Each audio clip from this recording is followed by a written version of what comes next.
In 1994, you were diagnosed with Hodgkin's lymphoma. And do you remember the day that you got that diagnosis? Oh yeah. I'll do my best not to get emotional, but yeah. So yeah. I mean, I remember the day I found out that I had cancer, and here's what's most important about the question is that they took a needle biopsy out of my neck, and then they said, yeah, it looks like it's going to be cancer, so we're going to cut it out and we'll call you. And it was on Thursday when they cut out this big thing out of my neck, and I had to wait all the way until Monday. That's actually the hardest part of anything is waiting. You're going to find out how bad your cancer is, and they're going to say something that's terrifying and out of your control. They're going to tell you whether you have a chance to live, or they're going to tell you that you're going to die. Those days from the day they cut your tumor out to the day they tell you what you got, those are the most terrifying of all. They're the hardest ones to get through. That's where you really got to dig deep down into your heart and get through every second. So when the doctor called, he said, I was waiting. I had waited the whole weekend, and the doctor called. I picked up the phone. He said, hey, it's Dr. Gabriel. And John, is anybody with you?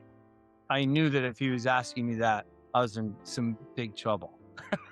Yeah. And I couldn't speak for a second. He's like, John, are you there? And finally, I squeaked out a yes. And then he told me the deal. And what I remember about it was that actually a weight was lifted off my shoulders. And I was like, all right, this is the meaning of my life. Hmm. And I'm going to live. And that was that. What was that like, if you can talk about it, to really face your mortality?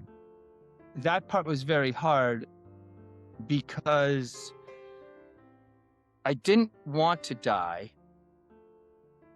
and I really wanted to live, and I really wanted like love. I didn't have love at that time, and that meant a family and somebody I loved.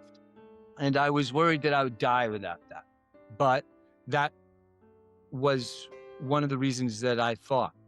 Yeah. And it's like I don't have anything extremely philosophical other than I got my meaning of life.